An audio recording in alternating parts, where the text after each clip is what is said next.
So what exactly are vector spaces? Well, it's any set that satisfies a list of axioms or properties. And if those axioms happen to satisfy the rules that they stand by, that is a vector space, and objects within that set happen to be vectors. But what really is a vector space if that wasn't clear enough? Well, it's simply a definition. You don't need to prove anything because you're simply listing the axioms required of vector spaces. And this type of definition is an abstraction, since you're extracting a collection of properties from a particular setting, where you have R to the power of n to form the axioms for a more general setting. So that's out of the way, but what do these axioms look like? Oh, they look like this. So these are your definitions of a vector space pertaining to addition. So, first one, u plus v in capital V. Capital V is your vector space. And u and v are, well, they're your vectors or scalars, or real numbers in this case. And that's defined as closure and addition. Now, the second one, I hope you guys know what it is, where it's u plus v equals v plus u. And as we know, that ends up being the commutative property. Now, what if we have three terms in the third axiom, and we switch one of them out of the parentheses? What is that defined as? Well, it ends up being defined as the associative property. Now, the fourth rule, what vector space has a zero vector, such that for every u in the vector space, v plus u ends up equaling 0. So, is this a zero identity? And it turns out that it's not. It's actually defined as the additive identity, because u plus 0 ends up equaling, well, the given term. Now the fifth axiom for addition vector space states that for every u in the vector space, there is a vector in the vector space denoted by negative u. So u plus the negative opposite of itself ends up being 0. What is that defined as? Well, keyword, here's a hint, it's an inverse. It involves inverse. And you're adding an inverse, and therefore that ends up being defined as the additive inverse. Now I said there was 5. No, I said there was 10 of them. So where's the other half? Well, we're getting there, and this other half is pertaining to scalar multiplication. So here we have the scalar multiplication context for the definition of vector space. So the sixth rule, u is multiplied by a scalar constant and is in a vector space. What is that really known as? Well, it's a closure, but it's under something unique, and it happens to be closed under scalar multiplication. Now 7, 8, they're very familiar. It's all just a matter of distribution, right? And what property pertains heavily to distribution? It turns out they're both distributive properties. Now the ninth one is almost like a distributive property. Yes, we're distributing the C into the product D and U, but you can also switch out a pair of variables too, and it will lead to the same result. And that ends up being known as the associative property. Now 10 is just 1 times the vector, and that's just the scalar identity. Now that we have the rules familiarized, let's determine whether or not a given instance is the definition of vector space. So let's say we have r to the power of n. So let's recall that n is the dimension of r. So if n was 1, you'd be dealing with a set of all real numbers. But if r was 2, you'd be dealing with sets of a pair of real numbers. and 3 is triplets, 4 is quadruplets, and so forth. And the question is R to the power of n the definition of vector space? Well, let's think about that. So let's say we let n is 2. And what this means is that the vectors within R to the power of n can be portrayed as v1 and v2. And if you were to perform vector operations within R to the power of n, it ends up being within that vector space. Go ahead and refer to definitions, and this may be brought up again in the last video. So overall, R to the power of the nth value is within the vector space. Now, what about matrices? So how can you show that a set of all 2x3 matrices with the operations of matrix addition and scalar multiplication is a vector space? So let's say that, hold on, my bad. Let's say that A and B are 2x3 matrices, and C is a scalar. Okay, and once again, the dimension of the matrix happens to be a 2x3, and we know for a fact that A is equal to A the matrix, which is equal to A11, A12, A13, and we have A21, A22, and A23. And if you multiply the matrix by a scalar, or if you add B to the coefficient matrix, the vectors in the space will still have the same dimensions. And as a result, we are now able to prove that the set of all 2x3 matrices with the operations of matrix addition and scalar multiplication ends up being vector space. Now, digressing from 2x3 matrices, what does that mean for the vector space of all polynomials of degrees 2 or less? Let's figure that out. So, how can you prove that a set of polynomials are within a vector space? So, well, okay, let's say we have p of x, and for polynomials that we know of to the second degree or less, their function of polynomial is expressed as this. Okay, and let's say we were tasked with finding the sum of two polynomials.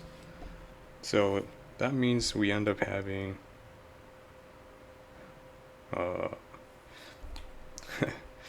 my bad, guys. So that means we have a second function, q of x, which is equal to b naught plus b of 1x plus b2x squared. Let me just arrange that. Okay. So what happens when we add these two polynomials? Well, it's going to look like this. So let's say we have p of x plus q of x, and that ends up equaling the following: a naught plus b naught plus a1 plus b1 times x. And you'll notice I'm adding the like terms and factoring out the x values as such.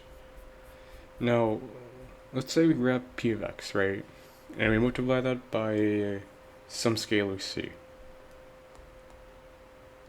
What does that end up looking like? Well, you're just distributing the scalar constant to each term.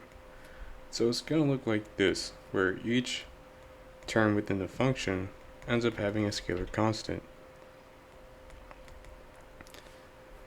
And you'll see that if we go back to our set of rules, this applies to the dissociative property. Where is the distributive property? That's for you guys to determine.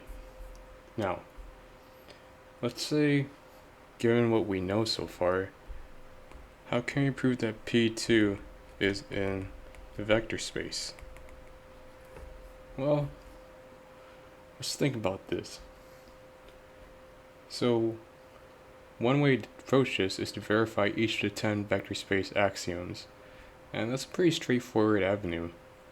For instance, the set of real numbers can be closed under addition, so it follows that when you're adding two polynomials, they do end up being closed under addition, which is what we just proved. Now, can we verify the commutative property of addition? Let's find that out. So let's say that we have p of x plus q of x. Instead of adding the two like terms together, what if we were to just add the functions differently?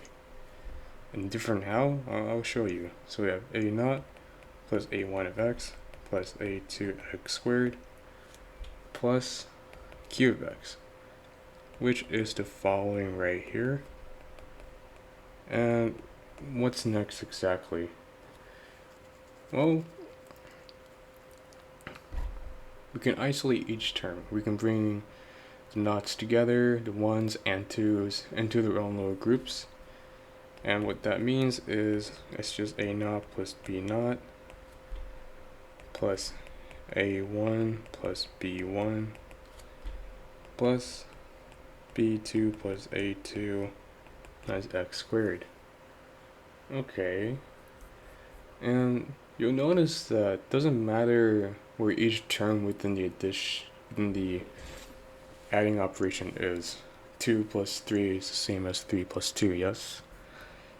So we can switch the terms around their places, and because of that, can we also switch the functions?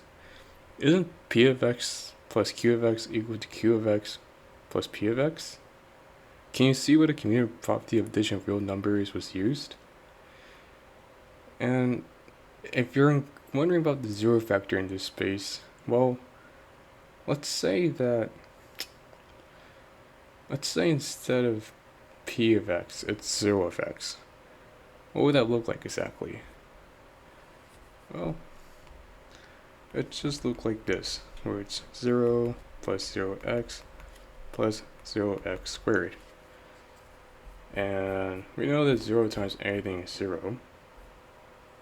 So, what does that mean exactly? Well, it is in a vector space, but there is one more component to this. Well, yeah, you actually still have to verify if this satisfies all of your 10 axioms. And that's pretty much it. Feel free to do that in the comments, and let me know what you guys get for this example. So you'll notice that the zero polynomial is equal to 0, and it does satisfy all 10 axioms of the vector space. As a result, we know that P of n is defined as a set of all polynomials of degree n or less. And now that we got polynomials sorted, what does this mean for the vector space of continuous functions? And it is going to involve some calculus. So, for the vector space of continuous functions, what does that look like? Well, let's say that f of x is equal to sine of x, and we have g of x equal to e of x, and they are members of this set. And let's define addition as this expression right here, f plus g times x, which is just f of x plus g of x. And Let's also say that we have c times f times x, which can be reworded as c times f of x. And of course, a graph does tend to help. We have an xy graph, and we have one line right here. This represents the sum of two functions, and we have one line over here and another line right here. And at a certain point, these fellas end up equaling the same thing right here, where you have the sum of two functions for the 3 points aligned, and you have each function for the bottom 2 points. And we are supposed to verify if c from negative infinity to infinity is a vector space. So where do we even begin? Well, we have to verify that c from negative infinity to infinity is close under addition as well as scalar multiplication. And we have to use some calculus. Calculus that pertains to the sum of two continuous functions and the product of a scalar and a continuous function. So how do you go about verifying that set? And can we include the fact that it has an additive identity? Well, let's consider that f of 0 times x was 0, and x was any real number. And we know the function is continuous on the entire real line. What does that mean? Well, it just means the graph is simply the line y equals 0, which also means that it is in a set. Now, if f is any function that is continuous on the entire real line, this could mean one thing. And what is that exactly? It means that when you add f to f of naught, and you multiply the whole quantity by x, you get the following: f of x plus f naught of x, which we know is simply just f of x. Oh man, let me fix that for you guys. Okay. Now what does this show exactly? It just shows that f naught is an additive identity in the given set. Now, does it still satisfy the other axioms? That's for you to decide. Feel free to drop that in the comments. But in the meantime, chances are it probably is a vector space. So we have covered examples where certain instances lead to the confirmation of vector space. What about the other side of it? What instances confirm that a vector space is not feasible? Well, what if I told you that there are sets of integers that can't yield a vector space? One instance is where you have 1/2, a scalar, times an integer, which equals 1/2. Now that 1/2, after the multiplication, is a non-integer.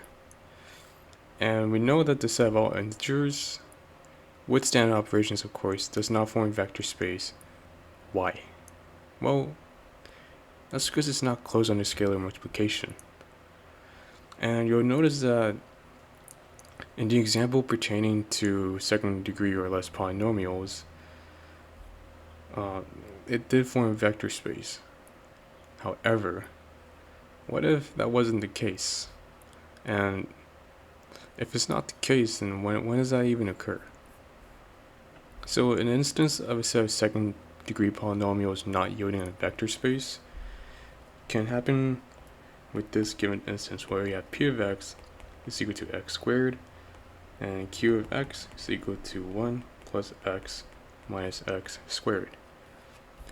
Now what happens when we add these two? Well, when you add p of x and q of x, you actually only get 1 plus x. Now this is problematic. Why exactly?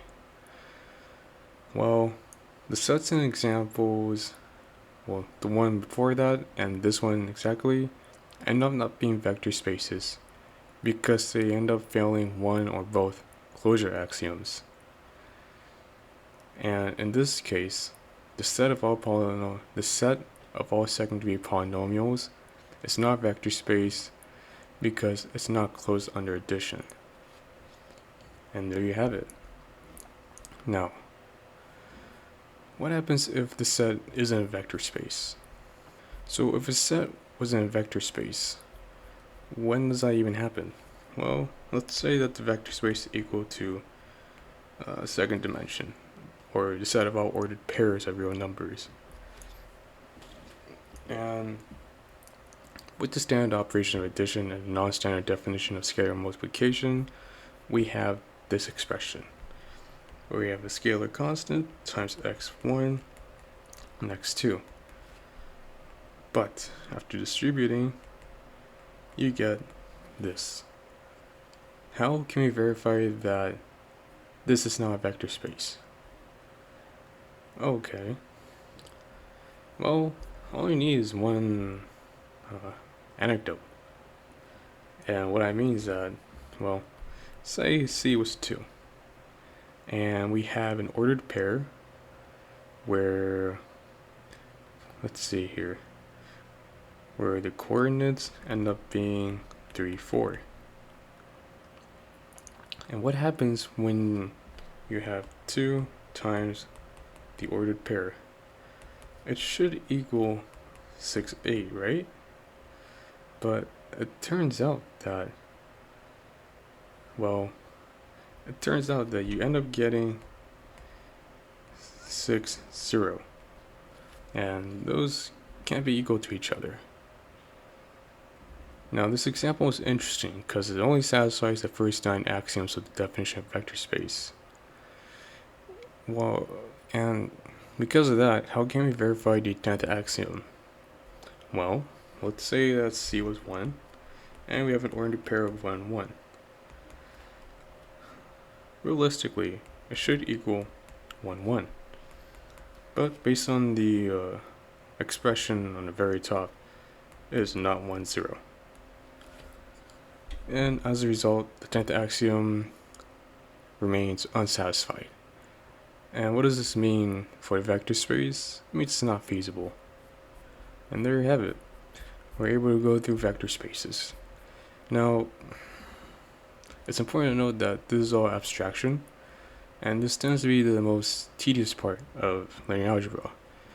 Not only do you have to verify each of the 10 rules for vector spaces, but you are going to do some abstract thinking to get the solution you're looking for. Are there better ways? Yes. Are there faster ways? Maybe. But you can't get to those ways after learning the fundamentals. I hope this video was informative, and if you have any questions, criticism, or feedback, please let me know. Thank you.